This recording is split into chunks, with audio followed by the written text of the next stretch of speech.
evening, everyone. Let me welcome you all on behalf of the Tung Lin Kok Yuen and the Department of Humanities at the New York Department. With the generous gift of the Tung Lin Kok Yuen, we are able to present Buddhist lecture events and conferences at the New York Department. And this evening, we have a great opportunity to host a public lecture by Professor Jeffrey Hopkins on gender, sexuality, and Tibetan Buddhism. It would have been my great honor to introduce Professor Hopkins to you, but I guess I'll turn the podium to Professor Francis Garrett, who has actually studied with Professor Hopkins years ago.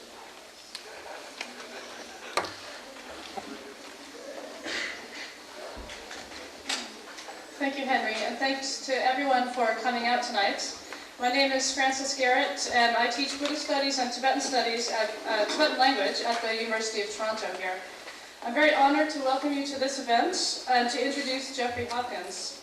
Professor Hopkins, as you know from your brochure, has taught Buddhist studies and Tibetan language at the University of Virginia for 32 years until his recent retirement. Over those decades, he had many students, including me, quite a number of whom are now teaching at universities around the world, producing students of their own, some of whom are themselves now taking university positions. His long and wide-reaching effect on our understanding of Buddhism cannot be underestimated. Professor Hopkins received a BA from Harvard University. He trained for 5 years at the Lamas Buddhist Monastery in New Jersey, and he received his PhD in Buddhist Studies from the University of Wisconsin in 1973. He was the Dalai Lama's chief interpreter into English on lecture tours for 10 years. He has traveled to India 19 times and to Tibet 5 times to do research, supported by 3 Fulbright fellowships. And at the University of Virginia, he founded important programs in Buddhist studies and Tibetan studies. He has published 40 books, which now exist in 22 languages, and more articles than I can mention. He has also translated and edited 13 books by His Holiness the Dalai Lama. Many of Professor Hopkins' books are on complex and esoteric aspects of Buddhist philosophy. These include his recent trilogy on emptiness in the Mind-Only School of Buddhism, and other works with titles such as Reflections on Reality, the Three Natures and Non-Natures in the Mind-Only School, and Mountain Doctrine, Tibet's fundamental treatise on other emptiness and the Buddha matrix. If you open one of these hefty tomes, you'll find Professor Hopkins asking penetrating questions such as, have the distinctions between self-isolate, illustration isolate, and so forth made it impossible to reflect on the insubstantiality of the person? How could one meditate on the self-isolate of the person and not the illustration isolate? If you're tantalized by that cliffhanger, you can buy Professor Hopkins' 1,000-page book called Maps of the Profound at your local bookstore.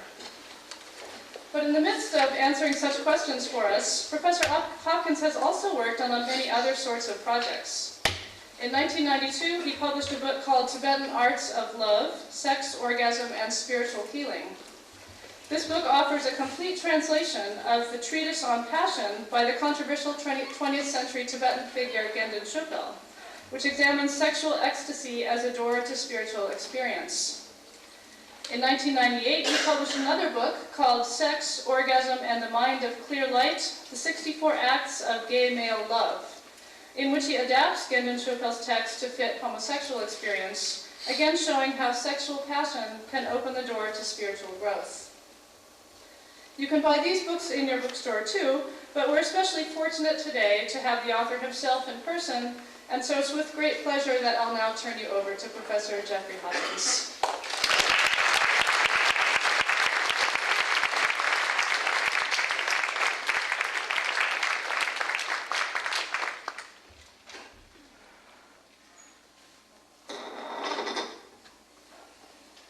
Before me it says, please select a presentation source.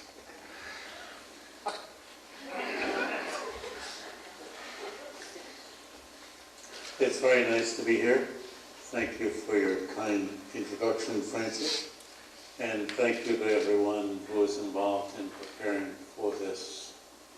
Well, it's actually, I did 2 talks here.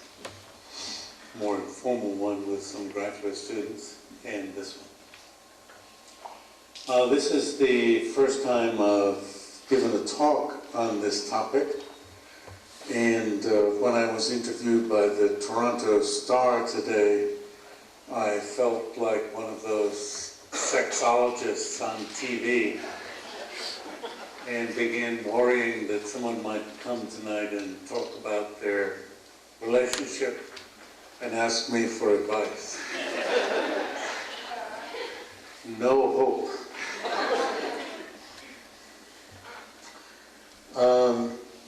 It was about, I'd say, I started living in a Tibetan monastery in New Jersey in 1963, where I stayed for 5 years.